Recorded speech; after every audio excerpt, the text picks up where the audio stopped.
देखिए हमें आपको देखने को मिलता है, हमने पिछली क्लास में बता रखा, आपने देखा है पिछली क्लास में आपका संक्रमण काल दिखाई देता है। तब आपने उस बिहार के संदर्भ में हमने आपको संक्रमण काल का जो क्षेत्र बता रखा था, आपने देखा था बिहार में क्षेत्रीय राजवंशों का उदय होता है। जब क्षेत्रीय राजवंशों का उदय हुआ था तो उस टाइम कहा जाता है कि वास्तव में बिहार में धीरे धीरे एकीकृत शक्तियाँ कमजोर हो रही थी। जब बिहार में एकीकृत शक्तियाँ कमजोर हो रही थी तो कहा जाता है कि वास्तव में क्षेत्रीय राजवंशों का थोड़ा थोड़ा हमें आपको उदय देखने को मिलता है। जब क्षेत्रीय राजवंशों का उदय होता है, उधर कहा जाता है कि वास्तव में हमारे यहाँ विदेशी आक्रमणकारियों का प्रवेश भी होने लगता है, क्योंकि उनके दिखने लगता है यहाँ अपना वो भविष्य देखते हैं, अपना भविष्य देखते हैं तो धीरे धीरे भारत में प्रवेश करते जाते हैं। कल की क्लास में आपका पूरा का पूरा कहा जाता है संक्रमण काल समाप्त हो जाता है। इसका मतलब हमें आपको अब देखने को मिलेगा कि विदेशी आक्रमणकारी भारत में आएंगे और भारत में प्रवेश करेंगे, और कहा जाता है वहाँ जो कुछ सत्ताएं बची होंगी उन सत्ता से इनका लगातार क्या होगा, उस सत्ता से लगातार इनका संघर्ष होगा। हमें आपको तब यहीं से देखने को मिलता है कि एशियन काल समाप्त होता है। हम आप मध्यकालीन इतिहास की बात चलते हैं, यानी मध्यकालीन बिहार में मध्यकालीन इतिहास क्या होता है उसके संदर्भ में देखते हैं। देखिए क्या होता है कि हमें आपको देखने को मिलता है 11वीं और 12वीं शताब्दी की मध्य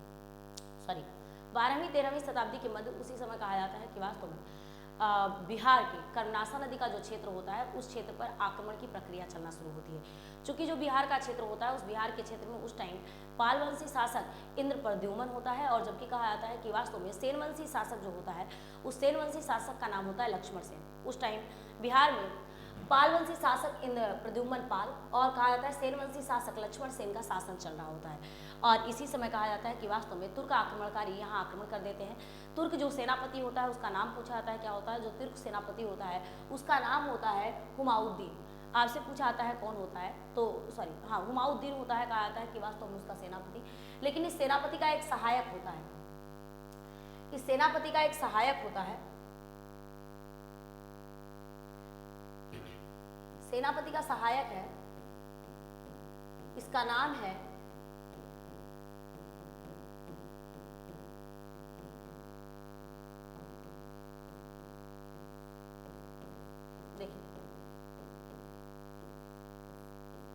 इसका नाम है इब्ने बख्तियार खिलजी।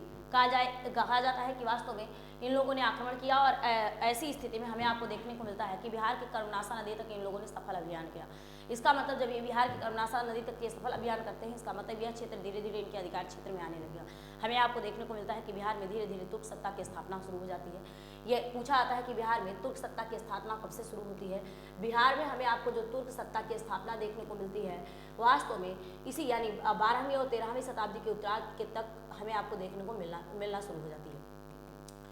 जब तुर्क सत्ता की बिहार में स्थापना होगी तो धीरे धीरे हमें आपको देखने को मिला कि वास्तव में इनका विकास शुरू हो जाता है। जब विकास शुरू होता है तो हमें आपको देखने को मिला कि वास्तव में जो बख्तियार यानी हमने आपको बताया इब्ने बख्तियार जो खिलजी होता है, इब्ने बख्तियार खिलजी के संदर्भ में हमें आपको देखने को मिलता है कि वास्तव में जो आपके यहाँ का एक नालंदा विश्वविद्यालय होता है, नालंदा विश्वविद्यालय के संदर्भ में यहाँ कहा जाता है कि वास्तव में जो आपके यहाँ हमने आपको बता रखा है पिछली क्लास में आपने देखा है कि बिहार का संबंध किससे है, बिहार का संबंध विशेष रूप से बौद्ध धर्म से है।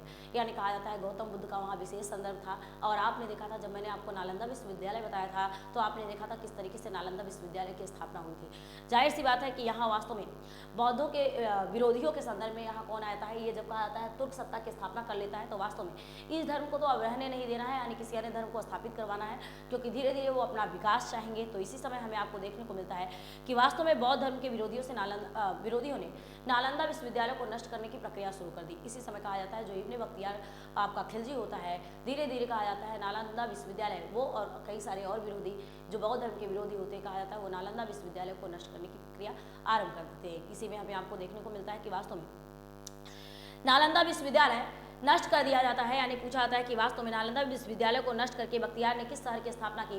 इसी समय कहा जाता है कि वास्तव में ये और इसके कुछ और सहयोगी होते हैं और जो कह सकते हैं कि बौद्ध धर्म के विरोधी होते हैं, इन लोगों ने कहा जाता है मिलकर, ये जो इब्ने बख्तियार खिलजी होता है, इन लोगों ने मिलकर कहा जाता है कि वास्तव में जो नालंदा विश्वविद्यालय होता है उस नालंदा विश्वविद्यालय को ये नष्ट कर देते हैं, और नष्ट करने के बाद वास्तव में पूछा जाता है कि इसने किस शहर की स्थापना की थी। ये जो बख्तियार होता है, आपसे बहुत बार एग्जाम में पूछा गया है कि बख्तियार ने बिहार में किस शहर की स्थापना की, तो हमें आपको देखने को मिलता है कि बख्तियार जो होता है, बख्तियार ने बख्तियारपुर शहर की स्थापना किया था बिहार में। तब आपसे पूछा जाता है बख्तियारपुर का संबंध किससे है, तो आप बताएंगे जो बख्तियारपुर का संबंध है वो बख्तियारपुर का संबंध आप क्या कर सकते हैं इब्ने बख्तियार खिलजी से है। मैंने आपको बताया इसने किसको नष्ट करके इसको स्थापित किया। हमने आपको बताया कि वास्तव में यह नालंदा विश्वविद्यालय को नष्ट करके, कहा जाता है कि नालंदा विश्वविद्यालय को नष्ट करने वाला कौन था, तो आप बताएंगे जो बौद्ध धर्म के विरोधी थे वो वास्तव में, यानी बौद्धों के जो विरोधी थे उन लोगों ने नालंदा विश्वविद्यालय को समाप्त कर दिया, जिसमें से प्रमुख भूमिका किसकी होती है, प्रमुख भूमिका होती है इब्ने बख्तियार खिलजी की। कहा जाता है इसने एक नए शहर की स्थापना की। मैंने कहा आपको वास्तव में बख्तियारपुर शहर की स्थापना करता है। इसी समय हमें आपको देखने को मिलता है, यानी 1203 और 4 के आसपास। मैंने कहा 12वीं 13वीं शताब्दी का समय आपको मिलता है। इसी समय 1203 और 4 के आसपास की एक प्रक्रिया देखने को मिलती है। आपको देखने को मिलेगा कि बंगाल में एक नादिया नामक क्षेत्र होता है। बंगाल में एक नादिया नामक क्षेत्र होता है। देखिए जो ये बंगाल में आपका नादिया नामक क्षेत्र होता है, कहा जाता है कि वास्तव में इन बख्तियार खिलजी, अब आप जान ही रहे हैं कि वास्तव में जब उसने नालंदा विश्वविद्यालय को नष्ट कर दिया तो वास्तव में उसका साहस, यानी साहस क्या कर सकते हैं, उसका दुस्साहस कह सकते हैं, और भी बढ़ जाता है। जब और भी बढ़ जाता है तो उसी समय हमें आपको देखने को मिलता है कि जो बख्तियार होता है, बख्तियार ने दोबारा चढ़ाई किस पर करता है, बख्तियार दोबारा चढ़ाई करता है बंगाल के नदिया के क्षेत्र पर। जब बंगाल के नदिया के क्षेत्र पर वो चढ़ाई करता है तो आपको देखने को मिलता है बंगाल में किसका शासन होगा, सेन वंश का शासक होता है। तो वास्तव में कहा जाता है कि वास्तव में जो लक्ष्मण सेन राजधानी थी, वहाँ का शासक जो होता है लक्ष्मण सेन होता है। लक्ष्मण सेन वहाँ अपनी राजधानी स्थापित कर रखा था, और कहा जाता है इसी समय ये जब बख्तियार आता है तो बख्तियार कहा जाता है कि यहाँ भी यह सफल अभियान करता है, और यह वास्तव में अभी तक जो सेन वंश के काल में राजधानी आपको लक्ष्मण सेन जी की राजधानी आपको मिलती थी, अब यह कहा जाता है बख्तियार खिलजी राजधानी को स्थानांतरित कहाँ कर देता है, अपनी राजधानी वह बना लेता है लखनऊती। तब आपसे पूछा जाता है कि वास्तव में आप जानते हैं ऐसा नहीं था कि लक्ष्मण सेन की राजधानी लखनऊती नहीं थी, लेकिन कहा जाता है अब जब बख्तियार वहाँ सफल अभियान करेगा तो बख्तियार सफल अभियान करके कहा जाता है अपनी राजधानी को कहाँ स्थापित करता है, अपनी राजधानी वह बनाता है लखनऊती। अब देखिए धीरे धीरे बंगाल और बिहार दोनों ही क्षेत्रों पर धीरे धीरे उसकी स्थापना होती चली जाएगी, यानी कह सकते हैं एक तरीके से उसका धीरे धीरे विस्तार होने लगेगा। जब विस्तार होने लगता है तो हमें आपको देखने को मिलता है कि वास्तव में यह कुछ दिन तक, आप जानते हैं सभी के अपने विस्तार करने की एक विशेष प्रक्रिया होती है, और कुछ टाइम पीरियड बाद उसकी शक्ति क्षमता कमजोर होने लगती है, तो उसके अपने विरोधी तैयार होते हैं। कहा जाता है ये जो बख्तियार खिलजी होता है, यानी इब्ने बख्तियार खिलजी, इस इब्ने बख्तियार खिलजी की धीरे धीरे कहा जाता है कि आपने देखा कि वास्तव में इसने 2-3 जगह अपना बिल्कुल सफल अभियान करता है। मैंने कहा एक जगह कहा, एक बार जब इसकी स्टार्टिंग होती है, स्टार्टिंग में ही इसने एक सफल अभियान किया, कर्मनासा नदी तक आया, और उसके बाद कहा जाता है कि धीरे धीरे दूसरी बात आपने देखा कि कर्मनासा नदी तक आने के बाद नालंदा विश्वविद्यालय को नष्ट कर देता है। नालंदा विश्वविद्यालय को नष्ट करके एक शहर की स्थापना करता है। मैंने कहा उस शहर का नाम वो अपने नाम पर रखता है, जिसका नाम होता है बख्तियार। और वहाँ से जब वह विजित होता है तो कहा जाता है कि 1203-4 के आसपास बंगाल में नदिया नामक क्षेत्र तक जाता है, और वहाँ हमने आपने देखा कि वहाँ वास्तव में लक्ष्मण सेन की सत्ता होती है। तब मैंने कहा कि वास्तव में उसने राजधानी लखनऊती पर कहा जाता है अधिकार कर लेता है, और वह उसकी सत्ता हो जाती है। और कहा जाता है इसी समय कुछ टाइम पीरियड बाद हमें आपको देखने को मिलता है कि वह बीमार हो जाता है। उसकी बीमारी का लाभ उठाकर कहा जाता है एक अधिकारी होता है अली मर्दन, एक अधिकारी अली मर्दन होता है। अली मर्दन कहा जाता है, आपसे पूछा जाता है ये अली मर्दन कौन होता है, एक अधिकारी होता है अली मर्दन। जो अधिकारी अली मर्दन होता है, अली मर्दन कहा जाता है किसकी हत्या कर देगा, या अली मर्दन हत्या कर देता है आपके बख्तियार का, ये बख्तियार की हत्या कर देता है। तब आपसे पूछा जाता है कि वास्तव में बख्तियार की हत्या कौन करता है, तो आप बताएंगे अली मर्दन बख्तियार की हत्या कर देगा। इसका मतलब अली मर्दन कुछ और चाहता है। धीरे धीरे हमें आपको देखने को मिला कि तब आपसे पूछा जाता है कि वास्तव में उसने उसके शव को कहाँ दफनाया। हमें आपको देखने को मिलता है कि ये बख्तियार का जो शव होता है, बख्तियार के शव को दफनाया जाता है बिहार शरीफ में। बहुत पूछा गया प्रश्न है, बिहार शरीफ का संबंध किससे है, तो हमें आपको देखने को मिलता है बिहार शरीफ का संबंध बख्तियार से भी है। ऐसा नहीं बस बख्तियार से है, बख्तियार के अलावा बहुत सारे लोगों का है, लेकिन अभी फिलहाल में बख्तियार को देख रहे हैं। तो बख्तियार के शव को कहा जाता है बिहार शरीफ में दफना दिया जाता है। कहा जाता है धीरे धीरे सत्ताएं परिवर्तित होंगी, और हमें आपको देखने को मिलता है। तब आपसे कभी कभी हो सकता है बिहार शरीफ के स्थान का नाम पूछ ले कि किस मोहल्ले में उसने दफन किया, कभी कभी पूछ लेता है, तो ज़्यादा नहीं पूछा। इमादपुर, बिहार शरीफ में एक इमादपुर मोहल्ला है,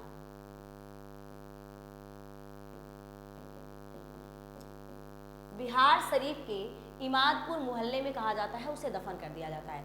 और हमें आपको देखने को मिलता है धीरे धीरे बख्तियार खिलजी, आप देख रहे हैं कि वास्तव में उसकी सत्ता ही खत्म हो गई। इसका मतलब उसकी सत्ता एक तरीके से समाप्त होने की कगार पर है।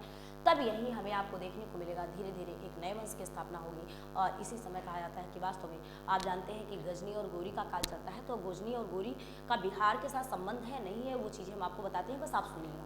हाँ, एक बात उसके पहले ये देखिए, आपसे पूछा था कि वास्तव में जो ये इब्न बख्तियार खिलजी होता है उसका उपनाम क्या होता है, तो हम आप कहते हैं कभी कभी आपसे इब्न बख्तियार खिलजी का उपनाम पूछ लेता है,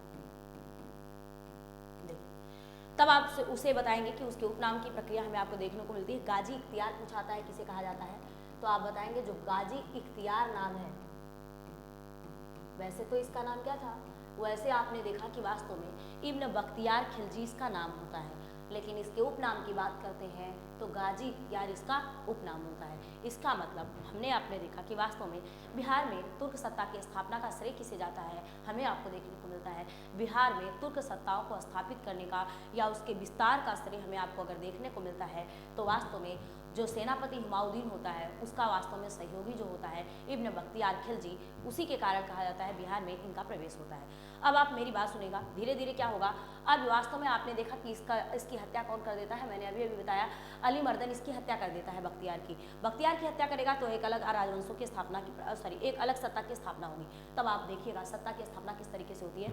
आप जानते हैं कि वास्तव में भारत में किस तरीके से गजनी और गौरी का आक्रमण होता है। भारत मोटा मोटी बस सुनेगा, चूंकि हमें बिहार के संदर्भ में बताना है इसलिए उन सभी बातों को हमें वहाँ ही छोड़ देना है, बस मोटी मोटी बात आप सुनेगा। देखते हैं आपको देखने को मिलता है कि आपको गजनी मिलता है, आपको गौरी मिलता है। गजनी आता है तो गजनी की स्थितियाँ जो होती है उसका उद्देश्य होता है भारत में सिर्फ और सिर्फ लूटपाट करना। कहा जाता है कि वह अपने इसी उद्देश्य से वह लूटपाट की प्रक्रिया से ही कहा जाता है भारत आता है। और कहा जाता है कि वह वास्तव में जब भारत आया तो उसकी पहले की हमें आपको जो रणनीति देखने को मिलती है वो कहा जाता है कि वास्तव में अन्य देशों से, यानी एक तरीके से कह सकते हैं वो लोग टोटली व्यापारी थे, एक तरीके से वो मीडिएटर की भूमिका में रहते थे। हम आप जिसे दलाल कर सकते हैं अपने शब्दों में, आप जिसे दलाल कहते हैं तो वो उनकी वही प्रक्रिया थी। धीरे धीरे कहा जाता है कि वह वास्तव में पैसे को इतना ज़्यादा, धन को इतना ज़्यादा अर्जित कर लिए थे, व्यापारिक प्रक्रियाओं में उनका अपनी दलाल की भूमिका होती थी और उसमें इतना अर्जित कर चुके थे कि जाहिर सी बात था कि वास्तव में वो विस्तार तो करेंगे ही। किसी के पास ऊर्जा ज़्यादा होगी तो वो विस्तार की प्रक्रिया उसकी देखने को मिलती है। हमें आपको यही देखने को मिलता है गजनी का। तो जो गजनी आता है उसका मोटो बस इतना होता है भारत से हम धन लूट कर ले जाएंगे, और कहा जाता है वह उन धनों का निवेश गजनी में करना चाहता था। लेकिन हमें आपको देखने को मिलता है धीरे धीरे गजनी जो आता है, अब पूरे भारत के संदर्भ में आप देख ही रहे हैं कि वास्तव में भारत में अभी तक जो बिहार की परिस्थितियां होती हैं एंशिएंट से लेकर अभी तक आप मिडल में पहुंचे हैं, तो वास्तव में बिहार कैसा होगा, बिहार आपको संपन्न क्षेत्र मिलता है। और जब बिहार संपन्न क्षेत्र मिलता है तो हमें आपको देखने को मिलता है कि वास्तव में जो संपन्न क्षेत्र होगा, अब जहाँ कुछ होगा ही नहीं वहाँ तो कोई कभी लूटपाट करने जाएगा नहीं, वास्तव में लूटेगा वहीं जहाँ होगा। तो हमें आपको देखने को मिलता है लूटपाट की प्रक्रिया यहाँ से होती है और धीरे धीरे कहा जाता है इसकी शक्तियाँ थोड़ी सी कमजोर होने लगती है। उसके बाद कहा जाता है गौरी आता है। गौरी का उद्देश्य भारत में लूटपाट करना नहीं होता है, उसका उद्देश्य होता है भारत में वास्तव में मुस्लिम सत्ता की स्थापना करना। लेकिन कहा जाता है कि वास्तव में जो उस टाइम पीरियड में शासक होते हैं, यानी कह सकते हैं एक क्षेत्रीय राजवंशों का उदय हुआ था, उन शासकों में हमें आपको देखने को मिलता है कि उनका अपना मोटो होता है कि जिस तरीके से वो अपनी एक धारणा बना रखे थे, जैसे गजनी भारत में आया लूटपाट किया, ठीक उसी प्रकार से गौरी भी आएगा तो वास्तव में यह लूटपाट करके चला जाएगा। कहा जाता है कि वास्तव में तुर्कों, मुसलमानों इत्यादि के संदर्भ में लोगों की यही धारणा थी। लेकिन जब गौरी आता है भारत में तो उसका उद्देश्य मात्र लूटपाट करना नहीं होता है, एक अपने अस्थायी, चूंकि वह गौरी कहा जाता है महत्वाकांक्षी होता है, तो अस्थायी सत्ता की स्थापना करना चाहता था। अब आप जानते हैं जो गौरी होता है, गौरी के कई सारे दास होते हैं। किस क्या होते हैं? दास। अब हमें आपको देखने को मिलता है कि यही जो गौरी होता है, गौरी धीरे धीरे कहा जाता है। अब देखिए, हम पार्टिकुलर बिहार में गौरी का कोई संलिप्तता नहीं होती है, लेकिन आप जानते हैं कि वास्तव में गौरी ही कहा जाता है कि धीरे धीरे भारत में प्रवेश करता है। कहा जाता है कि वह वास्तव में ये चाहता था, पहले वो चाहा कि वास्तव में मैं दक्षिण भारत में प्रवेश कर जाऊं, और ऐसी स्थिति में कहा जाता है कि तब दक्षिण भारत की उसकी प्रवेश की प्रक्रिया जिस तरीके से शुरू होती है वह नहीं कर पाता है। तो जाहिर सी बात थी, उसको लग रहा था कि मैं ये राजपूतों से बचकर ही निकल जाऊँ, लेकिन वह निकल कर नहीं जा पाया। अंतोगत्वा उसको राजपूतों से लड़ना पड़ेगा, चूँकि एक बार वह कहा जाता है करता है अभियान, लेकिन वह असफल हो जाता है, तो उसको लगता है कि वो लौट जाए। दोबारा हमें आपको देखने को मिलता है उसी राजस्थान के क्षेत्र से कहा जाता है कि उसके युद्ध की प्रक्रिया होती है, जिसे आप तराइन का प्रथम युद्ध कहते हैं, उस युद्ध में वह हार जाता है। लेकिन कहा जाता है कि वास्तव में जैसे जिसकी मनोदशा ही वैसी ही है, आप उसकी मनोदशा में कोई परिवर्तन नहीं कर सकते। कहा जाता है कि माफ़ उसे किया जाता है जो माफ़ करने योग्य होता है, और जिसकी मनोदशा है कि वास्तव में आपको किसी भी तरीके से उसे अवसर भर मिले, वो अपना सारा का सारा लाभ प्राप्त करे, तो ऐसे व्यक्ति को किसी प्रकार का कहा जाता है आप उसे माफ़ भी करते हैं तो उसे कोई ग्लानि नहीं होती है। जिसे ग्लानि नहीं है तो उसे माफ़ करने की कोई बात ही नहीं होती है। लेकिन कहा जाता है कि भारत के संदर्भ में हमें आपको ये बहुत बेहतर रूप से देखने को मिलता है कि वास्तव में हम सबसे ज़्यादा चूके वहीं जहाँ कहा जाता है कि वास्तव में हम किसी के दुख को बहुत ज़्यादा ही समझ पाए, तो वहाँ हम बिल्कुल चूक गए, जिसमें से हमें आपको देखने को मिलता है दयालुता का परिचय कहा जाता है। जब पृथ्वीराज चौहान से कहा जाता है वो पहली बार तराइन के प्रथम युद्ध में पराजित होता है, जब उनसे उन्होंने उन्हें छोड़ दिया तो कहा जाता है उसने दया की जब भीख मांगी और छोड़ दिया, तो वास्तव में कहा जाता है दोबारा वह सत्ता में आता है। दोबारा कहा जाता है जब वह अवसर प्राप्त करता है, वह कसम खाकर गया था कि वास्तव में भारत की धरती पर दोबारा कभी कदम नहीं रखूंगा, कहा जाता है उसकी इस तरीके से हार होती है, इतनी हार होती, कहा जाता है वह अपनी जान, कह लीजिए कि वह हथेली पर लेकर गया था, उसकी जान बिल्कुल हथेली पर तक किसी तरीके से उसकी जान को बख्श दिया गया था। उसने कसम खाई थी मैं भारत पर कभी आक्रमण नहीं करूंगा, लेकिन कहा जाता है कि वास्तव में यह प्रक्रिया देखने को मिलती है कि कहने और करने में दोनों में अंतर मिलता है। कहा जाता है जब उसे अवसर मिला तो वास्तव में उसने उस अवसर का तुरंत लाभ उठाया। इधर हमारी अपनी व्यक्तिगत शत्रुता होती है, आप जानते हैं चौहान जी की जयचंद जी से किस तरीके से शत्रुता होती है, और उस शत्रुता का भरपूर लाभ कहा जाता है किसने उठाया, कहा जाता है जयचंद भी जाकर गोरी से मिलता है और कहा जाता है कि वास्तव में इसका वो भरपूर लाभ उठाते हैं। जब भरपूर लाभ उठाता है तो हमें आपको देखने को मिला कि तराइन के द्वितीय युद्ध में हम पराजित हुए, तो वास्तव में कहा जाता है कि अब कहा जाता है कि वास्तव में जो सबको बचाने वाला था, या कहा जाता है जहाँ से प्रवेश ही कर पाना कठिन था, जब हमने उसको विजित कर लिया तो वास्तव में बाकी को विजित करने में कहा जाता है कोई ज़्यादा टाइम नहीं लगेगा। धीरे धीरे कहा जाता है गोरी का भारत में प्रवेश का रास्ता खुल गया और हमने आपने देखा कि उसने अपनी एक राजधानी स्थापित की। उसकी राजधानी हमने आपको क्या मिलती है, दिल्ली। यही से कहा जाता है कि वास्तव में दिल्ली सल्तनत की स्थापना की शुरुआत, उसके कई सारे दास होते हैं। जब उसके कई सारे दास होते हैं, अब वो जो जिन दासों को वो दास बनाया होता है, जिन दासों को खरीदा होता है, वास्तव में अब कहा जाता है कि हम जो देखे होते हैं, जो हमारे जैसे हमारे आपके गार्जियन हमारे साथ जैसा व्यवहार करते हैं, वास्तव में हम आगे उनके साथ वैसा ही व्यवहार करेंगे। या फिर हमने आपने देखा होगा कि हमारे गार्जियन हमारे आपके दादाजी और परिवार के साथ किस तरीके से व्यवहार कर रहे हैं, दादी जी के साथ किस तरीके से व्यवहार कर रहे हैं, जाहिर सी बात है हमारे बच्चे उनके साथ वैसा ही व्यवहार करेंगे, क्योंकि हमने जो देखा है हम उनको वही शिक्षा देंगे, उससे इतर शिक्षा नहीं दे पाएंगे। कहा जाता है कि और हम आपको ऐसा बनना भी चाहते हैं जो हमने देखा होता है, जो हम आप अपने गार्जियन में देखेंगे, हम आप जाहिर सी बात है उनके जैसा ही बनने का प्रयास करेंगे। इसलिए कहा जाता है कि अपने अंदर विशेष रूप से आप बेहतर गुणवत्ता रखिए। अगर बेहतर गुणवत्ता रखेंगे तो वास्तव में आने वाली पीढ़ियाँ बेहतर होंगी, और अगर आप गलत करते हैं तो वास्तव में गलत चीज़ों में आगे वाला पूरा का पूरा वास्तव में जो निर्मित होने की प्रक्रिया होती है, टोटली कहा जाता है वो गलत ही होती है। इसीलिए हमें आपको देखने को मिला कि वास्तव में वह कहा जाता है कई सारे उसके गुलाम होते हैं, जिसे उसने कहा जाता है दास बनाया होता है, और उन्हीं दासों ने कहा जाता है अपने नए नए दासों को कहा जाता है सत्ता को स्थानांतरित करते जाते हैं। तो हमने आपने देखा कि वास्तव में एक दिल्ली सल्तनत बनता है, यानी दिल्ली को राजधानी बनाया जाता है। इसी समय कहा जाता है जब आप गोरी आता है तो गोरी के बाद कहा जाता है कि वास्तव में यह दिल्ली सल्तनत की स्थापना हो जाती है। जब दिल्ली सल्तनत की स्थापना होती है, देखिए हम चूंकि बिहार के संदर्भ में चल रहे हैं तो पूरी कहानी हमको बता पाना थोड़ा सा बहुत कठिन होगा, पार्टिकुलर सिर्फ आप बिहार देखेंगे। अभी दिल्ली सल्तनत की स्थापना होती है। दिल्ली सल्तनत की जब स्थापना होगी तो वास्तव में हमें आपको कई सारे वंश देखने को मिलते हैं, जिसमें से यानी कई सारे वंशों में क्या हमें आपको कुल 5 वंश देखने को मिलते हैं। ये जो देखिए जो 5 वंश है, इस 5 वंश में हमें आपको एक वंश क्या मिलता है, जो गोरी होता है। गोरी के कई सारे दास होते हैं, जिसमें से आपने 2-3 के नाम सुने हो चुके होंगे। जैसे आप ऐबक को सुने होंगे, कुआचा को सुने होंगे, इन सब का नाम सुना होगा। ऐबक का मतलब कुतुबुद्दीन ऐबक की बात करते हैं। आपने ये सारे नाम सुने होंगे, जिसमें से कहा जाता है कि वास्तव में जब कुतुबुद्दीन ऐबक ये जो होता है, यानी वास्तव में इस कुतुबुद्दीन ऐबक को कहा जाता है कि इसने एक जब कुतुबुद्दीन ऐबक कहा जाता है गोरी खुद सत्ता में था, तो गोरी ने कहा जाता है उसे लाहौर के क्षेत्र में सत्ता करने के लिए दे दिया था। तो इसका मतलब कहा जाता है जब वह अस्वतंत्र शासक था, यानी स्वतंत्र शासक नहीं था, तब वास्तव में कुतुबुद्दीन ऐबक की राजधानी क्या थी, लाहौर थी। लेकिन कहा जाता है वह जब स्वतंत्र सत्ता में आता है तो कहा जाता है उसकी राजधानी क्या होती है, वह वास्तव में उसकी 2 राजधानियाँ होती हैं, एक लाहौर एक दिल्ली। स्वतंत्र सत्ता की स्थापना में कहा जाता है कि वो अपनी राजधानी कहाँ निर्मित करता है, दिल्ली। चूँकि कहा जाता है गोरी का यह वफादार दास होता है कुतुबुद्दीन ऐबक, तब हमें आपको देखने को मिलता है कि वास्तव में यह दिल्ली इसकी राजधानी होती है, यानी कह सकते हैं कि केंद्र में यह बैठता है। अब आप देखिएगा किस तरीके से प्रक्रिया शुरू होगी। धीरे धीरे तब हमने आपने देखा कई सारे वंशों की स्थापना हुई। तो आपसे पूछा जाता है ये 5 वंश कौन से होते हैं, और दासों का वंश को कहा जाता है क्या कहते हैं, जो दासों का वंश होता है उसी दासों के वंश को हम आप कहते हैं गुलाम वंश। तो पहला वंश जो होता है उस पहले वंश का नाम होता है गुलाम वंश।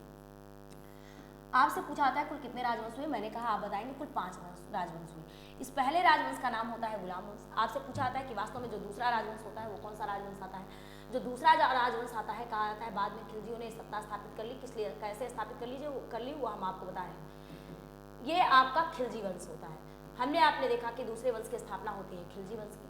हम आप तीसरे वंश की बात करते हैं तो जो हमें आपको तीसरा वंश मिलता है वो तीसरा वंश मिलता है हमारा आपका, इसका नाम होता है तुगलक वंश।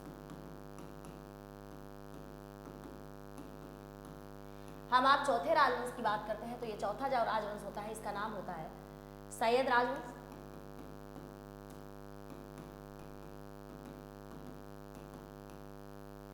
और जो हम पांचवें राजवंश की बात करते हैं तो जो पांचवा राजवंश होता है वो आपका होता है लोधी राजवंश। देखिए, चूंकि आप बिहार पढ़ रहे हैं, मैंने आपको बताया दिल्ली सल्तनत की स्थापना होती है तो वास्तव में कितने राजवंश स्थापित होते हैं, कुल कहा जाता है दिल्ली सल्तनत के अंतर्गत हमें आपको 5 राजवंश पढ़ना पड़ता है। उस 5 राजवंशों में हमने आपको बताया गुलाम वंश, चूंकि कहा जाता है गुलाम वंश को गुलाम क्यों कहा गया कि वास्तव में उसमें गुलामों की ही सत्ता थी, वास्तव में इसलिए उसको गुलाम वंश कहा गया। हमने आपको बताया कि गुलाम वंश के बाद आपका खिलजी वंश स्थापित होता है, तीसरा आपका तुगलक वंश स्थापित होता है, चौथा आपका सैयद वंश स्थापित होता है, पांचवा आपका कह सकते हैं लोधी वंश स्थापित होता है। ध्यान रखिएगा, ये हम टोटल भारत के संदर्भ में बता रहे हैं। अब पार्टिकुलर अगर आप बिहार के संदर्भ में देखेंगे तो इस बिहार में सैयद वंश का कोई मतलब नहीं होता है। आपको सैयद वंश से बिहार का कोई मतलब नहीं है, क्योंकि सैयद वंश का बिहार तक पहुंच पाना थोड़ा सा कठिन था, नहीं पहुंच पाया वो बिहार तक। इसीलिए बिहार से संबंधित कहा जाता है कितने वंश होंगे दिल्ली सल्तनत में, हमें बिहार से संबंधित जो वंश पढ़ने हैं कुल 4 वंश पढ़ने हैं। एक कहा जाता है आपका गुलाम वंश, दूसरा खिलजी वंश, तीसरा तुगलक वंश और चौथा जो है वो लोधी वंश। कल भी आपने देखा था कि वास्तव में इन सभी का उल्लेख हमने आपको, चूंकि क्षेत्रीय राजवंशों के संदर्भ में इन्होंने आक्रमण किया था तो वहां हमने आपने इनका उल्लेख किया था। तब आइए देखते हैं, हमें आपको सबसे पहला जो राजवंश पढ़ना है। अब आपको एक टाइम पीरियड पूछा था, उम्मीद करते हैं आपने इतिहास में पहले से रट रखा होगा कि वास्तव में क्या कब किसका टाइम पीरियड होता है। तब हमें आपको देखने को मिलता है जो आपको गुलाम वंश का टाइम पीरियड मिलता है 1206 से आपको 1290 का टाइम पीरियड क्या मिल जाता है, 1206 से 1290 का टाइम पीरियड। ये हम बस नॉर्मल बता रहे हैं, आपको ध्यान रखिएगा। गुलाम वंश का टाइम पीरियड 1206 से लेकर 1290 तक का मिल जाता है, जबकि कह सकते हैं कि आपको खिलजी वंश का 1290 से लेकर आपको 1320 तक मिल जाता है। ये आपका खिलजी वंश का टाइम पीरियड होता है। हमें आपको देखने को मिलता है खिलजी वंश के, हम आप बात तुगलक वंश की बात करते हैं तो जो तुगलक वंश का टाइम पीरियड होता है वो आपका मिल जाता है 1320 से लेकर आपका 1320 से लेकर आपका 1413 तक, यानी 1414 तक कभी कभी कहने को मिल जाता है, 1413 मानकर चलिए। सैयद वंश जो होता है, हमें सैयद वंश से अभी कोई लेना देना नहीं है, आप कहेंगे तो हम बता देते हैं। आपका 1414 से लेकर 1451 तक आपका सैयद वंश मिल जाता है। हालांकि अभी हमारा सैयद वंश से कोई मतलब नहीं है, मतलब हमारा किससे है, सबसे ज़्यादा मतलब है 1451 से लेकर 1451 से लेकर 1526 तक आपने देखा था, क्योंकि हमने आपको बताया था पानीपत का युद्ध 1526 में। देखिए, अब आप मोटा मोटा सुनिएगा, हमने आपको बताया गुलाम वंश, आपने देखा कुल 5 राजवंश थे, 5 राजवंशों के टाइम पीरियड की बात करते हैं तो हमने आपको बताया कि वास्तव में जो आपका गुलाम वंश था, आपने उस गुलाम वंश का टाइम पीरियड जो देखा, हमने आपको बताया 1206 से लेकर 1290 तक आपका गुलाम वंश का टाइम पीरियड होगा। गुलाम वंश के बाद हमने आपको बताया खिलजी वंश, खिलजी वंश का टाइम पीरियड आपने 1290 से लेकर 1320 तक देखा।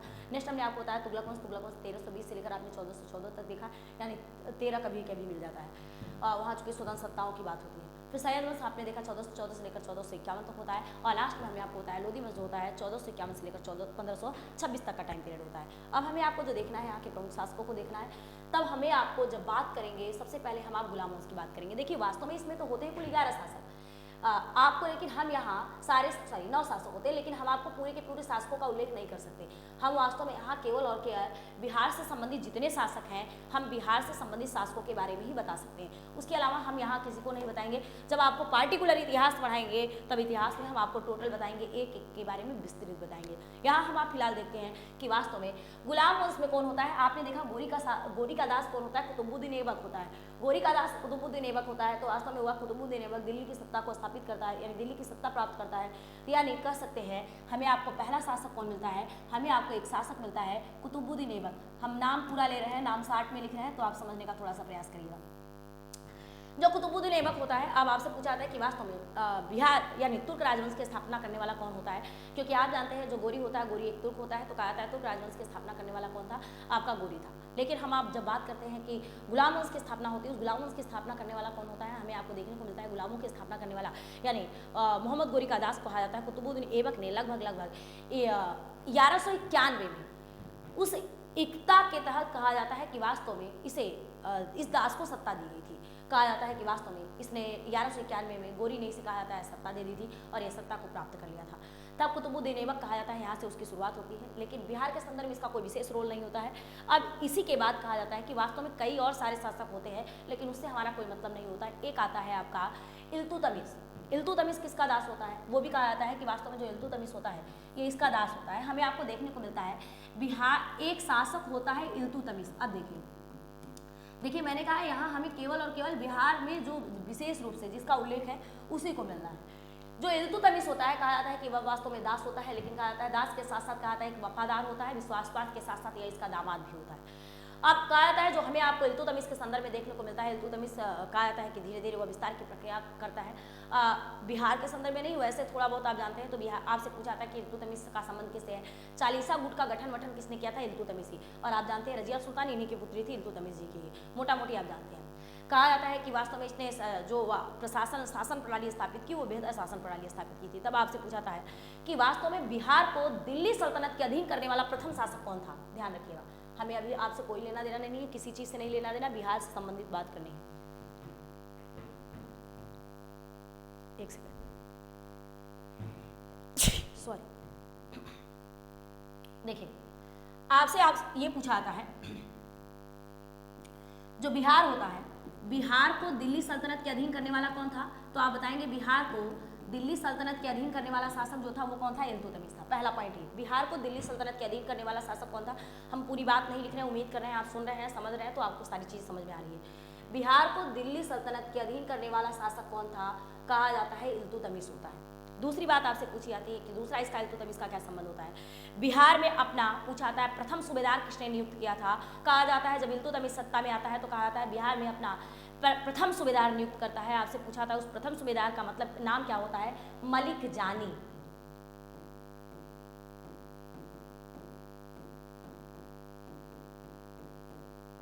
देखिए प्रथम सूबेदार का नाम क्या होता है, प्रथम सूबेदार का नाम होता है मलिक जानी। आपसे पूछा जाता है कि वास्तव में बिहार में सूबेदार किसे नियुक्त किया था इल्तुतमिश ने, तो आप बताएंगे प्रथम बार बिहार में उसने सूबेदार नियुक्त किया, उस सूबेदार का नाम क्या था, मलिक जानी था। हम आप इससे संबंधित तीसरी बात करते हैं तो कहा जाता है एक सैफुद्दीन ऐबक होता है। सैफुद्दीन ऐबक ने बिहार में कहा जाता है कि सैफुद्दीन ऐबक को वह बिहार में गवर्नर नियुक्त करता है। तो आपसे पूछा जाता है सैफुद्दीन ऐबक को गवर्नर किसने नियुक्त किया। वास्तव में गवर्नर यहाँ का बनाया जाता है सैफुद्दीन ऐबक। कहा जाता है इल्तुतमिश ने सैफुद्दीन ऐबक को गवर्नर नियुक्त किया। उसके अलावा हमें आपको देखने को मिलता है बाद में आपसे पूछा जाता है कि बाद में गवर्नर या राज्यपाल कौन बनाया जाता है, एक तुगार खां नामक व्यक्ति होता है। बाद में पहले तो ये गवर्नर होता है, बाद में कहा जाता है जो गवर्नर या राज्यपाल होता है उसका नाम होता है तुगार खां।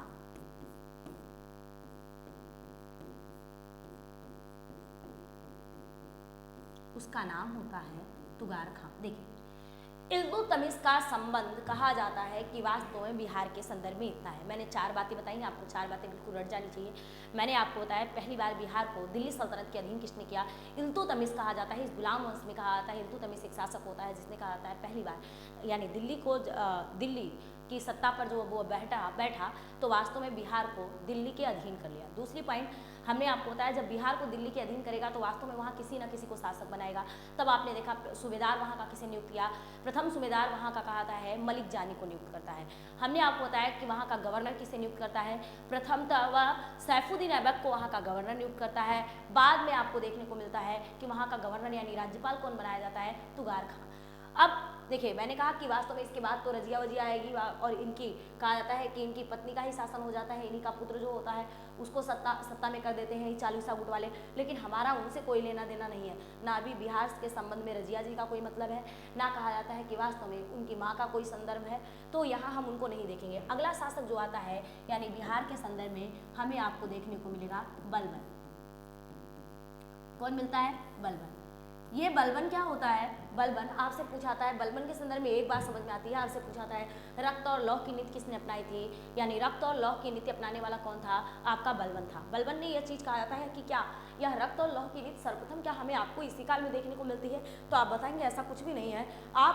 हमें आपको देखने को मिल जाती है कि जब हम आप गुप्त काल देखते हैं, गुप्त काल के बाद जब हम आप गुप्तोत्तर काल पढ़ते हैं, उसी गुप्तोत्तर काल में ही हमने आपने प्रथमतः आपने देख लिया था कि वास्तव में जब हम चोल वंश पढ़ाते हैं, राजेंद्र चोल वगैरह को देखते हैं तो आप चोल वंश में राजेंद्र चोल के संदर्भ में आप देखेंगे कि वहाँ रक्त और लौह की नीति को सर्वप्रथम वहाँ के संदर्भ में देखने को मिला था, और उसके बाद हमें आपको तब बलबन के संदर्भ में देखने को मिलता है, यानी वहाँ इन्होंने कहा जाता है कि उस रक्त और लौह की नीति को अपनाया।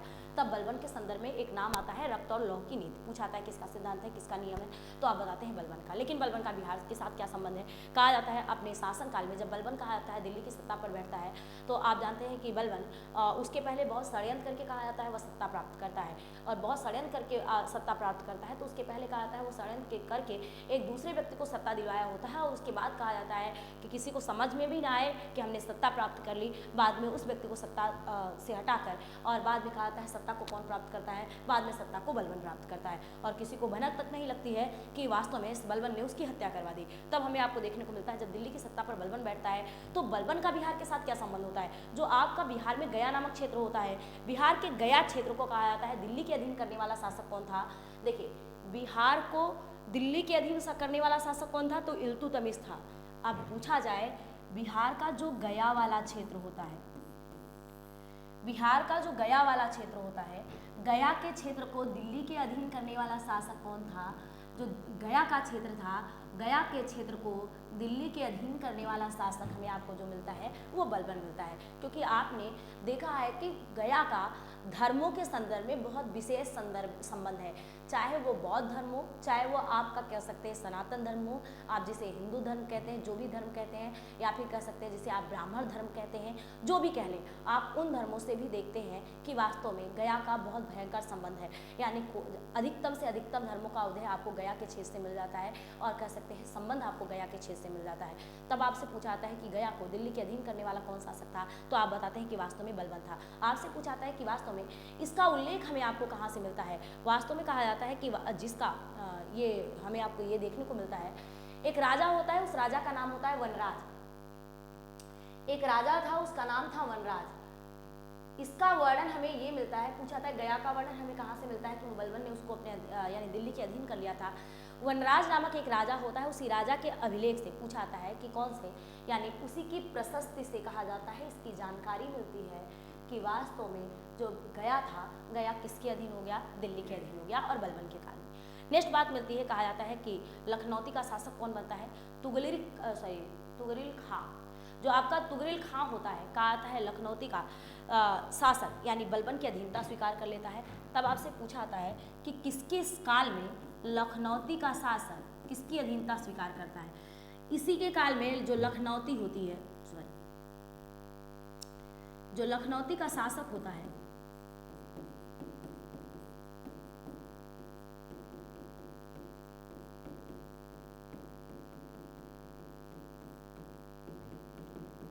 लखनौती का शासक तुगरिल खां कहा जाता है कि वास्तव में बलबन की अधीनता स्वीकार कर लेता है। नेक्स्ट हमें आपको जो देखने को मिलता है 1279-80 में कहा जाता है इसी के काल में ये विद्रोह हो जाता है, और कहा जाता है कि उस विद्रोह के संदर्भ में हमें आपको ऐसा नहीं मिलता है कि धीरे धीरे उसी विद्रोह के कारण हमें आपको देखने को मिलता है बलबन का अपना पुत्र ही कहा जाता है कि विद्रोह करता है, और बलबन कहा जाता है कि जो बलबन की मृत्यु होती है, अपने पुत्र वियोग में बलबन की मृत्यु हो जाती है। कहा जाता है पुत्र का वियोग सबसे बड़ा वियोग होता है, जिसमें कहा जाता है कि बलबन इस तरीके का कारनामे करते हैं, तो बलबन को देखने को मिलता है कि बलबन की मृत्यु किस कारण हो जाती है? तो बलबन की जो मृत्यु होती है वो कहा जाता है अपने पुत्र वियोग के कारण ही उसकी मृत्यु हो जाती है। एक बात ध्यान रखिएगा, आपने देखा गुलाम वंश के बिहार के संदर्भ में हमें सभी शासकों को नहीं पढ़ना हुआ, हमने आपको बताया केवल 3 शासक, एक ऐबक को बताया, एक इल्तुतमिश को बताया, एक बलबन को बताया। ऐबक के संदर्भ में बस इतना ही जानेंगे कि वास्तव में ऐबक क्या था। वास्तव में ऐबक गोरी का दास था, जिसने कहा जाता है कि वास्तव में दिल्ली सल्तनत यानी कहा जाता है जिसकी स्थापना कर दी। तब आप देखते हैं कि उसी जिसने गुलाम वंश की स्थापना की, और जो वो गुलाम वंश होता है उसी गुलाम वंश में आपने शासक देखा इल्तुतमिश, बलबन। तो इल्तुतमिश के संदर्भ में आपने देखा कि बिहार को किसके अधीन बनाया? दिल्ली के अधीन बनाया, और जबकि बलबन के संदर्भ में देखा गया के क्षेत्र को किसके अधीन बना लिया? दिल्ली के अधीन बना लिया। पूछा आता है इसकी जानकारी हमें कहाँ से मिलती है? वहाँ का राजा एक होता है वनराज, वनराज की प्रशस्ति से कहा जाता है इसके बारे में जानकारी मिलती है। हम आप नेक्स्ट बात करते हैं, तब आप आता है अगले काल की बात करते हैं। अगला जो हमें आपको देखने को मिलता है, नेक्स्ट वंश हमें आपको देखने को मिला गुलाम वंश के बाद हमें आपको खिलजी वंश मिलेगा। देखिए कल की क्लास में एक बात बताई थी, एक देखिए इसका एक शासक होता है जलालुद्दीन,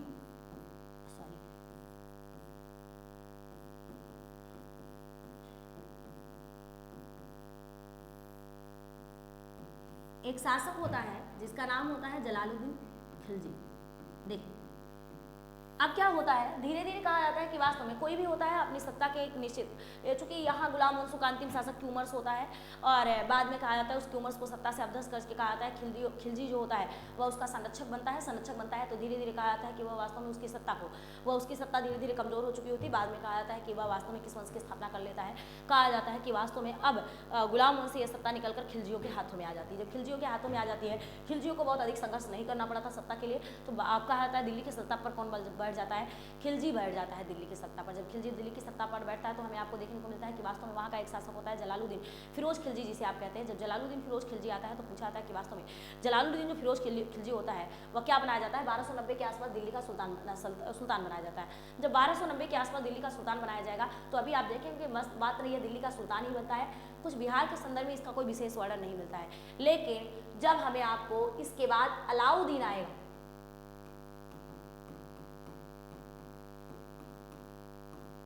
आप सभी इससे परिचित हैं, अलाउद्दीन फिरोज खिलजी। देखिए, उम्मीद करते हैं आप सभी इसके बारे में बहुत सारी कहानियां जान रहे होंगे। हमें आपको उन सभी कहानियों से कोई मतलब नहीं है, हम आपको उन सभी कहानियों को नहीं बताएंगे, बस इतना ही बताएंगे कि वास्तव में जो अलाउद्दीन फिरोज खिलजी होता है, आप जानते हैं कि वह किस तरीके का शासक होता है। दिल्ली की सत्ता पर बैठता है तो अलाउद्दीन फिरोज खिलजी भी कहा जाता है कि ऐसा नहीं होता है कि उसके पास महत्वाकांक्षा नहीं होती, वह कहा जाता है सब कुछ प्राप्त करने की कोशिश में रहता है। और धीरे धीरे कहा जाता है कि वास्तव में उसके हृदय में और लालसाएं बढ़ाई भी जाती हैं, और जिससे कहा जाता है वह और अपनी विस्तारवादी नीतियों को अपनाता है। हमें आपको देखने को मिला नियर अबाउट कहा जाता है कि वास्तव में 1297 के आसपास कहा जाता है, ये जो आपको अलाउद्दीन फिरोज खिलजी मिलता है 1297 के आसपास अलाउद्दीन फिरोज खिलजी कहा जाता है मोहम्मद इस्माइल को कहा जाता है कि दरभंगा भेजा था। दरभंगा आपको देखिए, हमें चूंकि बिहार का संदर्भ पढ़ाना है, आप जानते हैं दरभंगा आपका कहाँ है, दरभंगा आपका बिहार में है। और दरभंगा इसने भेजा किसको, दरभंगा में इसने भेजा था इस्माइल को। पूछा जाता है दरभंगा इसने किसको भेजा, दरभंगा में इसने भेजा इस्माइल को। कब भेजा, मैंने कहा 1297 में। सत्ता कब से खिलजियों की स्थापित होती है, 90 से।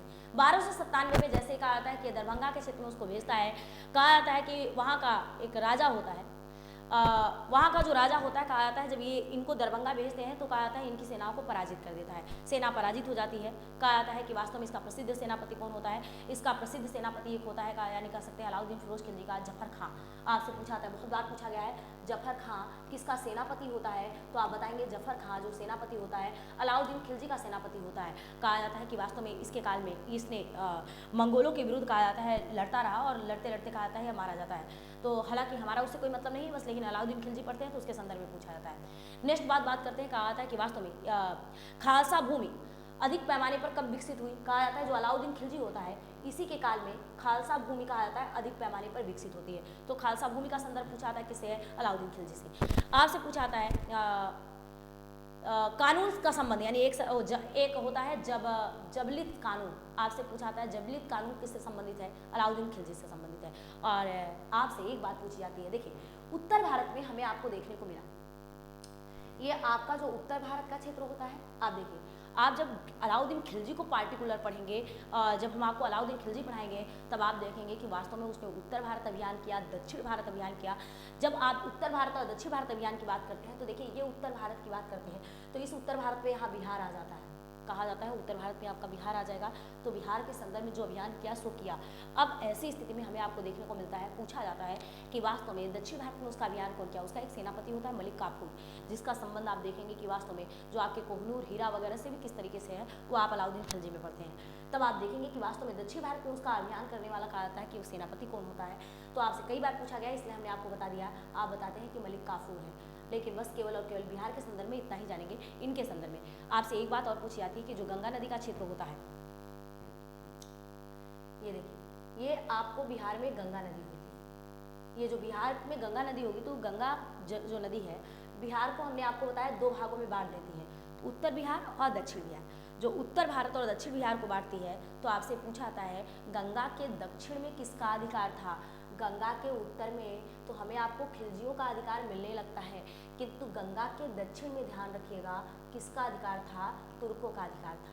गंगा के दक्षिण में, बिहार में ही ध्यान रखिएगा, बिहार में गंगा के दक्षिण में तुर्कों का अधिकार था, जबकि गंगा के उत्तर में हमने आपको बताया खिलजियों का अधिकार था। देखिए एक शासक आता है, यानी कह सकते हैं कि वास्तव में हमें आपको यहाँ के देखने को मिला कि आपका जो अलाउद्दीन खिलजी होता है। इस अलाउद्दीन खिलजी का ही इससे संदर्भ होता है। तो यानी दो शासकों को देखा, जिसमें से एक आपने देखा प्रथम शासक जलालुद्दीन, दूसरा देखा अलाउद्दीन।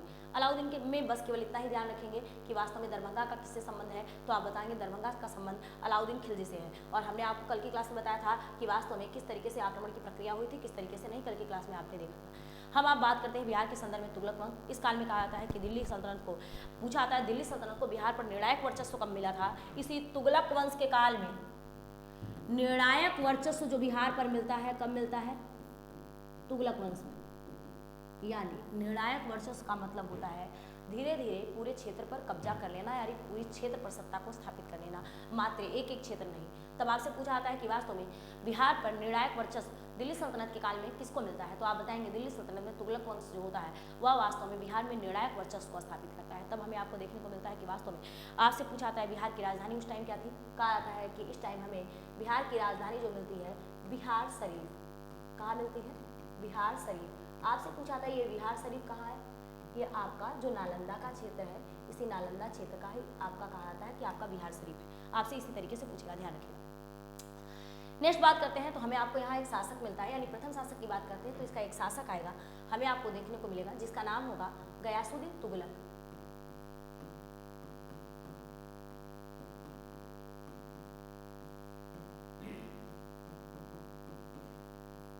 देखिए हम आप जब गयासुद्दीन तुगलक की बात करते हैं तो वास्तव में पूछा था जो गयासुद्दीन तुगलक होता है, गयासुद्दीन तुगलक का किस तरीके से संबंध होता है। हमने आपको कल की क्लास में बताया था कि वास्तव में मिथिला का कर्नाट वंश था। हमने आपको कल क्षेत्रीय राजवंश बताया, उस क्षेत्रीय राजवंश में सबसे पहला राजवंश बताया मिथिला का कर्नाट राजवंश, और कर्नाट राजवंश से बताया था तो मैंने उसमें तुगलक का उल्लेख किया था। उम्मीद करते हैं आपको कल की बातें याद होंगी। कहा जाता है कि वास्तव में गयासुद्दीन तुगलक मिथिला का जो कर्नाट वंशीय शासक होता है, कर्नाट वंशीय शासक हरि सिंह को कहा जाता है, इसने पराजित कर दिया। कहा जाता है गयासुद्दीन तुगलक जो होता है मिथिला का, जो आपसे पूछा था कर्नाट वंश का उदय कहाँ हुआ, आपको बताया थे मिथिला में। आपसे पूछाता है कि मिथिला का एक कर्नाट वंशीय शासक कौन होता है, मिथिला में कर्नाट वंश का उदय होता है। यहाँ का इस कर्नाट वंश का शासक कौन होता है, हमने कहा इस कर्नाट वंश का शासक होता है हरि सिंह, और इस हरि सिंह को किसने पराजित किया, माना जाता है कि गयासुद्दीन तुगलक ने इस हरि सिंह को पराजित कर दिया। कहा जाता है एक बात यहाँ मिलती है। आप दूसरी बात करते हैं, आप जानते हैं जो पूरे के पूरे तुगलक काल में प्रसिद्ध शासक में हमें आपको दो शासक मिलते हैं, एक का नाम बहुत अच्छे रूपों में लिया जाता है, एक का नाम बहुत गड़बड़ रूपों में लिया जाता है। एक शासक आप देखते हैं होता है मोहम्मद बिन तुगलक। देखिए कहा जाता है कभी कभी जरूरत से ज़्यादा ज्ञान भी गड़बड़ हो जाता है। इसके पास कहा जाता है इसके पास इतनी ज़्यादा ऊर्जा होती है, इतनी ज़्यादा ऊर्जा होती है, या कहा जाता है कि अच्छा एक चीज़, हाँ हमें आपको एक चीज़ बाकी के संदर्भों में देखिए, अगर पूरे के पूरे हम आप मेडुअल काल को पढ़ डालें, यानी उस मेडुअल काल में देखेंगे और इस दिल्ली सल्तनत के काल में देखें और पूरे भारत के संदर्भ में भी देखें अगर, तो हमें आपको एक चीज़ देखने को मिलती है कि बाकी का उद्देश्य क्या होता है। जैसे क्या होता है, स्टार्टिंग में कोई किसी के घर में आता है तो वह उस घर को नहीं अपनाता है, वह ज़बरदस्ती रहना चाहता है, और ज़बरदस्ती रहता है वहाँ से केवल और केवल उसका मतलब क्या होता है, हम वहाँ से कितना ज़्यादा से ज़्यादा निचोड़ लें। लेकिन जब कोई कहा जाता है बिल्कुल रहते रहते कहा जाता है आदती हो जाता है और वहाँ बिल्कुल सहज महसूस करने लगता है, तो उसका मोटो क्या होता है, मात्र वहाँ से निचोड़ना ही नहीं होता है, वहाँ निवेश भी करना होता है। हमें आपको क्या देखने को मिला, अभी आपने गुलाम वंश देखा, अभी आपने गुलाम वंश के बाद खिलजी वंश देखा। इनकी स्थितियों में आपको देखने को मिलेगा कोई कल्याणकारी कार्य नहीं होता है और ना ही उनका मुख्य उद्देश्य कल्याणकारी कार्यों को करना होता है। लेकिन इतने शताब्दी बाद हम आप देखते हैं कि वास्तव में हमने आपको बताया कि जो आपका तुगलक वंश मिलता है 1320 से लेकर 1414 तक का टाइम पीरियड मिलता है।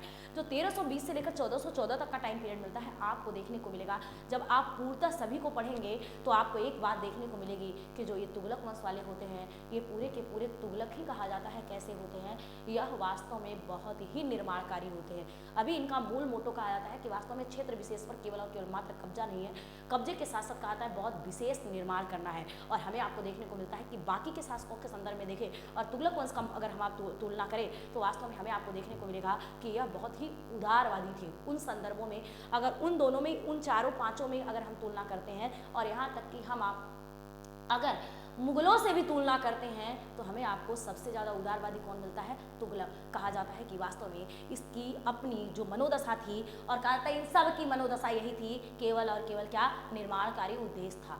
तब हमें आपको देखने को मिलता है कि जो मोहम्मद बिन तुगलक होता है, आप जानते हैं, कहा जाता है कि वास्तव में वह ऐसा कोई क्षेत्र नहीं होता है, इतिहास, भूगोल, ज्योतिष, कोई ऐसा क्षेत्र नहीं होता है जिस क्षेत्र में वह कहा जाता है विद्वत ना हो। विज्ञान, तकनीकी सभी में वह विद्वत था। कहा जाता है वह बहुत बड़ा प्रयोगधर्मी था। लेकिन कहा जाता है जरूरी नहीं जो कोई बहुत बुद्धिजीवी व्यक्ति होगा वो लगातार परिवर्तन चाहता है और लगातार प्रयोग करता है, लेकिन उसके प्रयोग को कहा जाता है सब एक्सेप्ट नहीं कर पाएंगे। जरूरी तो नहीं कि हमने जो प्रयोग किया वह त्वरित ही सफल हो जाए। हमें आपको देखने को मिलता है मोहम्मद बिन तुगलक कहा जाता है अपनी जनता के कल्याण के लिए बहुत कुछ करना चाहता था, लेकिन कहा जाता है कि वास्तव में उसकी सनक भरी प्रयोग, जो काम उसको अभी करना है वह अभी त्वरित करता था, और उसकी सनक भरी प्रयोग कहा जाता है उसको ले डूबी। कहा जाता है उसकी मनसा कभी गलत नहीं रही, मनसा हमेशा उसकी बेहतर रही। लेकिन कहा जाता है मनसा अच्छी होने के साथ साथ हमें परिस्थितियों का भी ध्यान रखना पड़ता है कि मात्र हमारी मनसा ही अच्छी ना हो, वास्तव में मनसा के साथ साथ परिस्थितियों को हम आप बेहतर तरीके से देख पाते हैं तो वास्तव में हमें आपको बेहतर रिजल्ट मिल पाता है। इस बात को हम आप मोहम्मद बिन तुगलक से सीखते हैं। कहा जाता है जो मोहम्मद बिन तुगलक होता है इतना विद्वत होने के बावजूद कहा जाता है वह उसके पास इतनी ऊर्जा होती है कि वह कार्य को बहुत तीव्रता से करता है और परिवर्तन भी बहुत तीव्रता से चाहता है। तब कहा जाता है कि इसकी जनता देखिए अच्छा होता, सभी को लाभ होता तो सब उसे अच्छा ही अच्छा कहते, लेकिन अब लाभ जब जहाँ हमें आपको रिस्क की बात है, जहाँ बहुत अधिक लाभ होने की संभावना है, तो जाहिर सी बात है अगर लाभ नहीं होगा तो बहुत अधिक हानि ही होगी। कम लाभ कम हानि, अधिक लाभ अधिक हानि। तब हमें आपको देखने को मिला, आपसे पूछा आता है ये मोहम्मद बिन तुगलक कौन होता है, या मैंने कहा कि वास्तव में इसकी प्रयोग से लोग परेशान हो गए थे, तो इसके संदर्भ में एक शब्द का प्रयोग किया जाता है, जनता को अपने राजा से, राजा को अपनी जनता से क्या हो गई? मुक्ति मिल गई। कहा जाता है इस कथन को कौन कहता है? इब्न बतूता का कथन होता है। और हमने आपको नेक्स्ट बात बताना है कि वास्तव में पूछा आता है कि किसे ये कहा गया था कि यह मूर्ख और बुद्धिमान दोनों कहलाता है। निम्न में से मूर्ख और बुद्धिमान शासक किसे कहा जाता है? मूर्ख और बुद्धिमान शासक किसे कहा जाता है? मोहम्मद बिन तुगलक को। हालांकि हम जानते हैं यह बिल्कुल अंतर्विरोधों भरा शब्द है कि मूर्ख व्यक्ति बुद्धिमान कैसे हो सकता है। बुद्धिमान व्यक्ति जब मूर्खता भरे कार्य करेगा तो उसे मूर्ख भी कहा जाता है। ऐसा नहीं है कि वह चूंकि जिस कार्य को कर रहा था वह बहुत त्वरित कर लेता था, उसका रिजल्टेंट नहीं हो पाता था, इसलिए उस बुद्धिमान व्यक्ति को किससे सुशोभित किया गया? अलंकृत किया गया। कह सकते हैं मूर्ख व्यक्ति से अलंकृत किया गया, मूर्ख शब्द से। नेक्स्ट बात एक कहा जाता है कि इसे क्या कहा जाता है? इसे रक्त पिपासु कहा जाता है। रक्त पिपासु के साथ साथ पूछा जाता है इसे क्या कहा जाता है?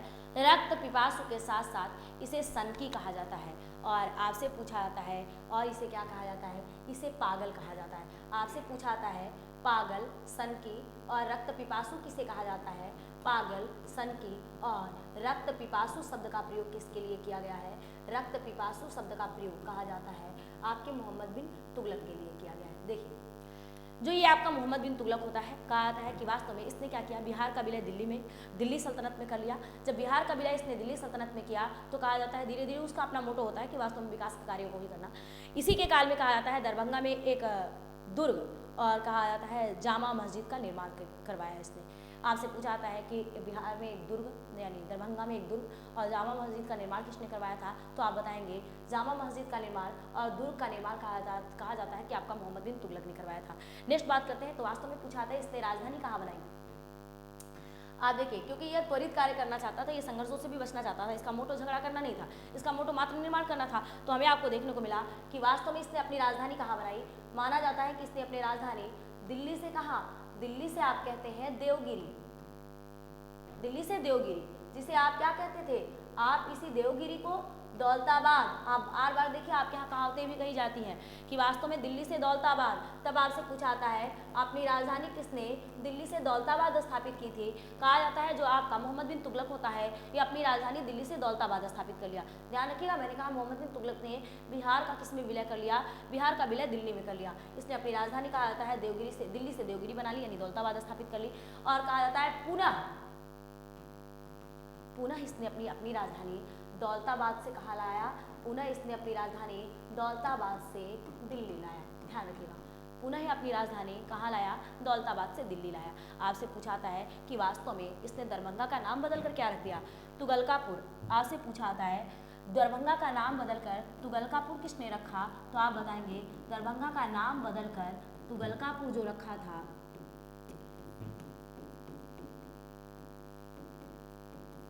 किसने रखा? तुगलकापुर आप कह सकते हैं मोहम्मद बिन तुगलक ने रखा, या तुगलकपुर कभी कभी देखने को मिलता है। अब आइए देखिए बात करते हैं, हमें आपको इसके बाद एक शासक मिलता है फिरोज तुगलक। देखिए जो आपका फिरोज शाह तुगलक होता है, आप जानते हैं कि वास्तव में सबसे अधिक लोक कल्याणकारी कार्य करने वाला कौन रहा? फिरोज शाह तुगलक रहता है। अब हम आपको एक एक कार्य नहीं बताएंगे, वो आपका काम होगा कि आप हिस्ट्री में पढ़ें। आपको पता है बार बार पूछा जाता है कि सबसे पहले रोजगार दफ्तर किसने खुलवाया, औषधालय किसने खुलवाया, चिकित्सालय किसने खुलवाया।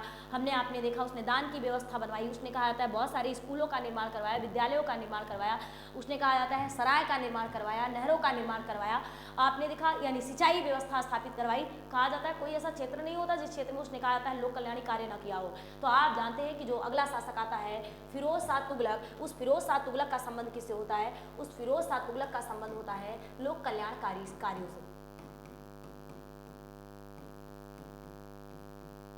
देखिए हमें आपको क्या मिलता है? जेनेटिक है ये इनमें जेनेटिक गुण नहीं दिख रहा है आपको। पूरे के पूरे तुगलक वंश वाले कैसे मिलेंगे? सब टोटली निर्माणकारी मिलेंगे, आपको कोई भी बेकार नहीं मिलता है। और जिसमें आप देखते हैं कि अपने मध्य अवस्था में जो ये फिरोज शाह तुगलक होता है वास्तव में विशेष रूप से लोक कल्याणकारी कार्यों को करता है। अब आपका काम होगा वो आप कैसे याद करेंगे? जितने उसने कार्य किए, बहुत सारे कार्य किए, आप सारे कार्य को याद रखेंगे। कितने नहर बनवाए, कितने सराय बसाए, कितने नगर बसाए, कितने विश्वविद्यालय बसाए, कितने कह सकते हैं चिकित्सालय, औषधालय, सारी की सारी चीज़ों आप ध्यान रखेंगे कि वास्तव में आपका काम होगा किस तरीके से आपको याद करना है। बिहार के संदर्भ में हम आप जब फिरोज शाह तुगलक को देखते हैं, कहा जाता है कि वास्तव में हमने आपको पिछली क्लास में बताया कि जब कल की क्लास में आपको बताया था एक वैनवार वंश बताया था। हमने आपको क्या बताया था? वैनवार वंश। उस वैनवार वंश में मैंने आपको बताया था कि वास्तव में जो फिरोज शाह तुगलक होता है वो 1400 यानी 14 एडी में यानी 14वीं शताब्दी में कहा जाता है तिरहुत पर अधिकार कर लेता है। मैंने आपको बताया बिहार में एक तिरहुत नामक क्षेत्र होता है, इस तिरहुत पर अधिकार कर लेता है और आपको देखने को मिलता है ये तिरहुत पर अधिपत्य का कहा जाता है कि एक वंश की स्थापना हुई थी। किस वंश को हमने बताया था? वैनवार वंश। उस वंश का नाम हमने आपको बताया था वैनवार वंश। उसी वैनवार वंश को पूछा जाता है क्या कहते हैं? उसी वैनवार वंश को अनिलवाड़ कहते हैं। कल की क्लास में मैंने क्षेत्रीय राजवंश में बताया था वैनवार वंश, इसी वैनवार वंश को अनिलवाड़ कहते हैं। ध्यान रखिएगा, अनिलवाड़ आपसे पूछा जाता है अनिलवाड़ किया वैनवार का क्या संबंध है? ये दोनों का एक ही नाम यानी एक ही को यानी वैनवार को ही अनिलवाड़ नाम से जानते हैं। ध्यान रखिएगा। नेक्स्ट बात करते हैं बिहार शरीफ। कहा जाता है कि वास्तव में क्या था? हमें आपको देखने को मिलता है बिहार शरीफ जो होता है यानी बिहार शरीफ मैंने कहा है नालंदा में। नालंदा आप जानते हैं किसका केंद्र था? बौद्धों का केंद्र था। तो वास्तव में वो चीज़ें देखने को मिलती है। ओदंतपुर में कहा जाता है महाविहार महाविहार कहाँ स्थित था? बौद्धों का महाविहार जो देखने को मिलता है ओदंतपुरी में स्थित था। इसके काल में भी हमें आपको वही चीज़ देखने को मिलती है। आपको एक क्षेत्र मिलता है, पूछा जाता है कि इसके अभिलेख कहाँ मिलते हैं? फिरोज शाह तुगलक जो होता है इसने अपने अनेक अभिलेख निर्मित करवाए, वो कहाँ से मिलते हैं? इसके जो अभिलेख मिलते हैं पटना और गया से। इसके अभिलेख कहाँ से मिलते हैं? ध्यान रखिएगा, इसके अभिलेख का संबंध कहाँ है? पटना और गया से इसके अभिलेखों का संबंध है। आपसे पूछा जाता है कि राजगिर में हमें आपको कुछ जैन मंदिर मिलते हैं। जो राजगिरी है वहाँ से कुछ जैन मंदिर मिलते हैं। तो जैन मंदिर से कहा जाता है यानी जैनों के क्षेत्र से अभिलेखों में कहा जाता है कि फिरोज शाह तुगलक के बारे में जानकारी दी गई है, यानी फिरोज शाह तुगलक का हमें आपको उल्लेख मिलता है, यानी जो वहाँ का जैन मंदिर है इत्यादि से हमें आपको देखने को मिलता है। राजगिर के क्षेत्र से कहा जाता है। इसी का काल में हमें आपको एक सूफी संत मिलता है। उस सूफी संत का नाम पूछा जाता है क्या होता है? जब हम आप सूफी संत की बात करते हैं तो उस सूफी संत का नाम था हजरत सैफुद्दीन मनेरी। एक सूफी संत होता है।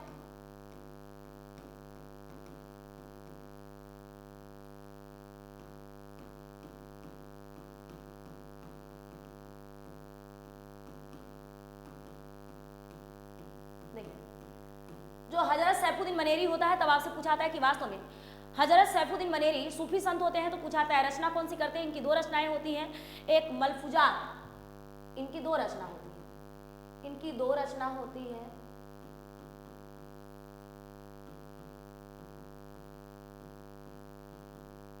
एक रचना का नाम होता है मलफूजात, दूसरी रचना का नाम होता है मनाकिबुल असफिया। मनाकिबुल असफिया, मनाकिबुल असफिया। देखिए इतनी बड़ी रचनाएं आपसे नहीं पूछी जाती, लेकिन हाँ ये पूछेगा कि वास्तव में जो आपका फिरोज शाह तुगलक होता है उसके काल में सूफी संत कौन था? तो आप बताएंगे हजरत सैफुद्दीन मनेरी कहा जाता है इसके काल के सूफी संत होते हैं। इनकी दो रचना होती है, एक मलफूकात होती है और दूसरा होता है मनाकिबुल असफिया। जब हम आप बात करते हैं, पूछा जाता है कि बिहार में तुगलकों का शासन था, इसके बारे में जानकारी कहाँ से मिलती है? बिहार में तुगलकों का शासन था, इसके बारे में जानकारी हजरत सैफुद्दीन की रचना मलफूकात और कहा जाता है मनाकिबुल असफिया से मिलती है। आपसे पूछा जाता है सिरात फिरोज शाही क्या है? एक सिराते फिरोज शाही है। देखिए, एक है सिराते,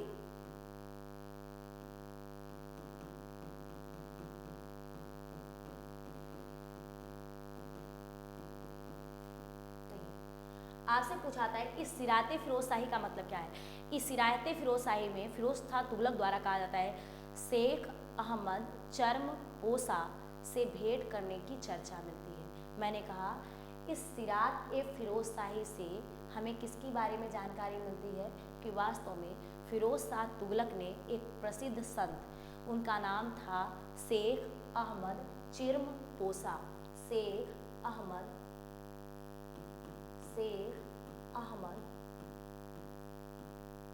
चिर्म पोसा। ये क्या है? ये वास्तव में एक संत है। आपसे पूछा जाता है कहाँ से हमें ये जानकारी मिलती है कि फिरोज शाह तुगलक एक संत से मिला था, और किस संत से मिला? सिरात फिरोज शाही से हमें जानकारी मिलती है कि जो फिरोज शाह तुगलक होता है वो शेख अहमद चिर्म पोसा नामक संत से कहा जाता है या मिलता है। देखिए, मैंने कहा बाकी आपका काम होगा पूरा, इतना बिहार के संदर्भ में जो जानकारी थी मैंने आपको टोटल बता दी। आपका काम होगा कि वास्तव में आप क्या करेंगे, आपका काम होगा कि आप जानेंगे पूरा का पूरा किसके बारे में? फिरोज शाह तुगलक के बारे में। आप वास्तव में उसके कौन कौन से कल्याणकारी कार्य थे, ये काम आपका होगा। हमने जितना बिहार के संदर्भ में बताना था वो बता दिया। देखिए, सैयद वंश क्या है? सैयद वंश काल उल्लेख कोई बिहार के संदर्भ में इसकी कोई जानकारी नहीं मिलती। नेक्स्ट हमें आपको क्या मिलता है? हमें आपको जो देखने को मिलता है लोधी वंश मिलता है। कौन सा वंश मिलता है? लोधी वंश। लोधी वंश के संदर्भ में बात करते हैं 1451 से लेकर आपका 1526 तक का टाइम पीरियड किसका मिलता है? लोधी वंश का। इसमें बाकी शासकों से हमें कोई लेना देना नहीं, एक शासक से यहाँ लेना देना है। इसका नाम क्या है? इब्राहिम लोधी। कल की क्लास में भी मैंने आपको पढ़ाया था, कल की क्लास में भी आपको पढ़ाया था क्षेत्रीय राजवंश में। जब आपसे बात करते हैं इब्राहिम लोधी, पूछा जाता है कि वास्तव में इब्राहिम लोधी की सेना से और किससे युद्ध हुआ था? हमें आपको देखने को मिला जो आपका कहा जाता है कि इब्राहिम लोधी होता है। इब्राहिम लोधी की सेना को कहा जाता है कि वास्तव में बिहार के क्षेत्र में जब यह कहा जाता है कि वहाँ सत्ता को स्थापित करने की बात करता है या सत्ता को स्थापित करने की चेष्टा करता है, उसी समय कहा जाता है कनकपुर नामक क्षेत्र होता है। कनकपुर नामक क्षेत्र में युद्ध होता है, और यह कनकपुर के क्षेत्र में कहा जाता है युद्ध में क्या होता है? कनकपुर के क्षेत्र में युद्ध में यह पराजित होता है।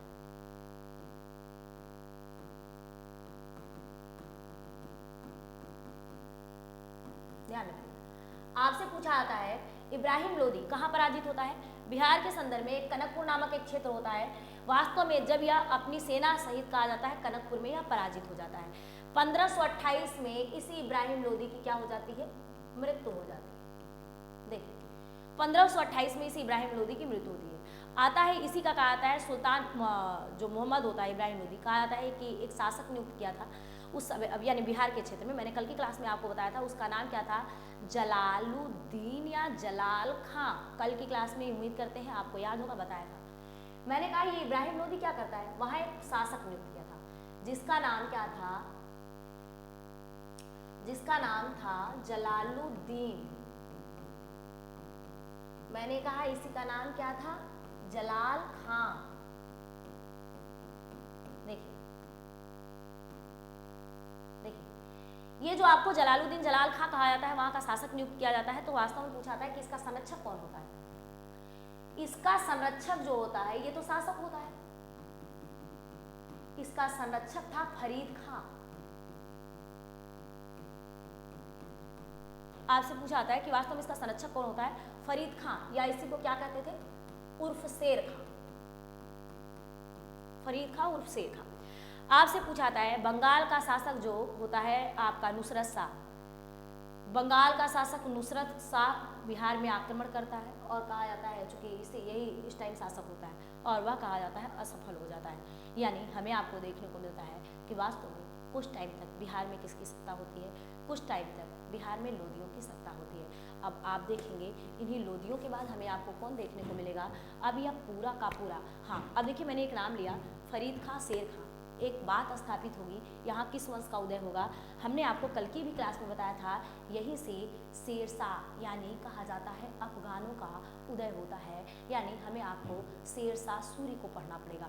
एक अफगान राजवंश होता है जिसे हम आप क्या कहते हैं, शेरशाह या शेरशाह सूरी। हालांकि उसके संदर्भ में आपको विशेष नहीं पढ़ना है, आप शेरशाह को पढ़ लीजिएगा।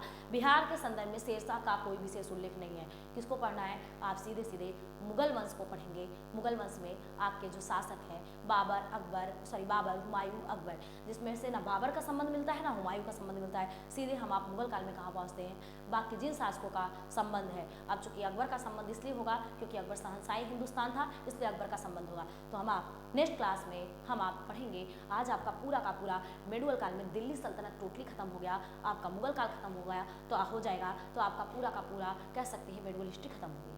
इसकी मात्र 2 क्लास है, तो बाकी इसकी आगे की क्लास है कल की क्लास में नेक्स्ट वीडियो में देखेंगे।